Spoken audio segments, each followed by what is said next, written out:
आवडीची धनी पुरवाया तुकोबारायांचा अभंग या ठिकाणी आवडीच्या लोकांची संगती मागतो आणि त्या संगतीमध्ये माझी धनी म्हणजे इच्छा पूर्ण होते अशी मला संगती दे, असा या सरळ कथा या अभंगाचा अर्थ पाहता येतो। हे सांगण्याचं कारण म्हणजे 36व्या वर्षामध्ये प्रवेश करत असणारा हा एक दिवसीय कार्यक्रम अगदी याच वचनामध्ये बसतो की माझे जातीचे मजले सो कोणी। ही सगळी जी मंडळी आहेत ना महाराज, ही सगळी मंडळी तालुक्याच्या विविध भागातून येतात। अगदी चेअरमन गायकर पाहिजे तर पार टोकावून येत आहेत, इकडे पाहिजे तर काही मंडळी पाहिजे इकडे औरंगपूरच्या पलीकडे पंढरनाथ महाराज डोकरी आधी हे येत आहेत, काही इकडून मावळातून येत आहेत। सगळी मंडळी या ठिकाणी भेटतात आणि केवळ हे या शेटे परिवाराचं प्रेम म्हणून ही मंडळी येतात। शेटे परिवार काय देतो हा विषय गणिताचा आहे किंवा बागड्या स्वरूपाचा भाग आहे, पण त्यांच्या प्रेमाचा विषय हा आहे की ही मंडळी खेचून येतात। जसं तुम्ही म्हणजे देव घराला येतो तो भक्ती सन्मानाने पूजला तर येतो, तशी ही मंडळी आपल्याला आम्हाला सन्मानाने पूजतात म्हणून आम्ही या ठिकाणी येतो। हे या कार्यक्रमाचं यश आहे आणि हे या शेटे परिवाराचं महत्व आहे। महाराजांच्या चिंतनाबद्दल बोलायचं झालं तर कसोटी प्लेयर खेळणारा खेळाडू जो असतो तो तंत्रशुद्ध असतो आणि वनडे खेळणारा जो प्लेयर असतो तो कसाही आडतुडा मारित असतो, पण कसोटी प्लेयर येणार तो तंत्रशुद्ध चालतो। कॉपीराईट फटका, जे पुस्तकात शिकवलं तसंच बोलणार आणि ते महाराजांचं काम आहे। अगदी सूत्रबद्ध स्वरूपाचं काम आदरणीय महाराजांचं या निमित्तानं झालं। हा एक विषय आणि महाराज थोडासा तुमची परवानगी घेऊन बोलतो की सध्या महाराष्ट्रामध्ये एक चर्चेचा विषय झालेला आहे पांडुरंग पवार साहेब।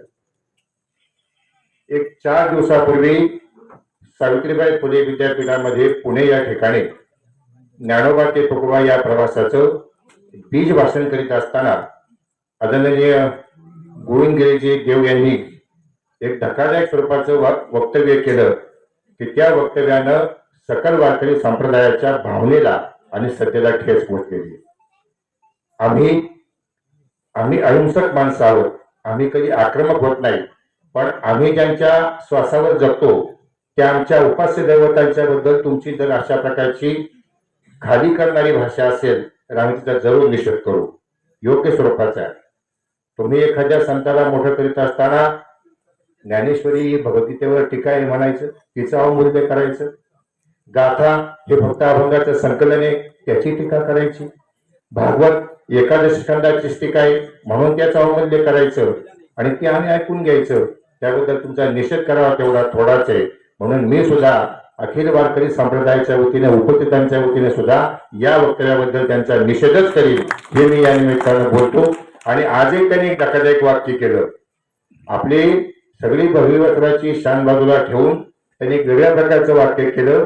एका राजकीय पक्षाच्या पुढाऱ्याचा उल्लेख तुम्ही ज्या लक्ष्मीच्या वाहनाचा केला तो उल्लेख त्याचा केला, हे बरोबर नाही। ज्या कामाकरता याला प्रोफेशनल मिसकंडक्ट म्हणायचं की आपण ज्या कामाकरता ते काम न करता भरत करीत राहायचं, हे बाकी योग्य स्वरूपाचं नाही। आदरणीय गिरजी महाराज जरी मोठे असतील तरी आमच्या भावनाबद्दल तुमच्या मनात जी तुमची भावना असेल त्याबद्दल आम्ही नाखुश आहोत, तुमचा निषेध आहे। या निमित्तानं महाराजांची सेवा उत्तम झाली, महाराजांनी या चिंतनामध्ये अतिशय उत्तम स्वतःचं सहकार्य केलं। जाता जाता फक्त तुम्हाला एक 2-3 निरोप सांगून जातो। दरवर्षी मी या ठिकाणी सांगतच असतो की परवा दिवशी आमच्या मुक्तामाता महाराज एकदा आले होते, त्या ठिकाणी सेवा आहे। मुक्तामातेचा उत्सव आता 10 तारखेला आहे, त्या ठिकाणी रवींद्र महाराजजी पोटे श्रीगोंदा यांची त्या ठिकाणी आपण सेवा पहिल्यांदा घेतलेली आहे। त्यानंतर एकादशीच्या दिवशी म्हणजे रविवार आणि सोमवार 2 दिवस आमच्या पीरबाबाचा महोत्सव आहे। त्या ठिकाणी आजही संध्याकाळी 7 ते 9 वारकरी शिक्षण समितीचे माजी अध्यक्ष केशव महाराजजी उखळीकर आदरणीय उखळीकरांची सेवा आहे आणि सकाळी काला स्पेशालिस्ट राजेंद्र महाराजजी सदगीर यांची त्या ठिकाणी सेवा होणार आहे। आणि 20 तारखेला त्या आमच्या इनामबाबापाशी रामकृष्ण हरी गडाचे महंत नामदेव महाराज घुले यांची त्या ठिकाणी सेवा होईल। त्याप्रमाणे हनुमान जन्माच्या निमित्तानं आमच्या बोरीखुर्द गावठाणचे या ठिकाणी किसनमामा घुले आहेत, विलास पाटील काळे आहेत, आमचे तानाजी महाराज शेटे आहेत, या अरुण शेटे आहेत। या सगळ्यांच्या वतीने तुम्हाला आमंत्रण आहे की त्याही ठिकाणी गेली मला वाटतं 52 वर्षापासून सत्ता चालू आहे आणि त्या 52 वर्षाच्या सत्तामध्ये याही वर्षी 1/4 पासून ते 5/4 पर्यंत राजारामजी महाराज जाधव बोरी, त्याप्रमाणे किसन महाराज काळे यांचं हनुमान जन्माचं कीर्तन, किशोर महाराज बांगरखेड, एकनाथ महाराज सांगोलकर, अशोक महाराज इदगे आणि राजेंद्र महाराज सदगीर यांचा काला होईल. या सर्व कार्यक्रमाला सर्वांनी उपस्थित राहावं ही आग्रहाची विनंती करतो आणि चांगल्या स्वरूपाचा सप्ताह या निमित्तानं शेतमंडळी करतात. पुन्हा एकदा तुम्हाला सगळ्यांच्या वतीनं हार्दिक स्वरूपाचे धन्यवाद.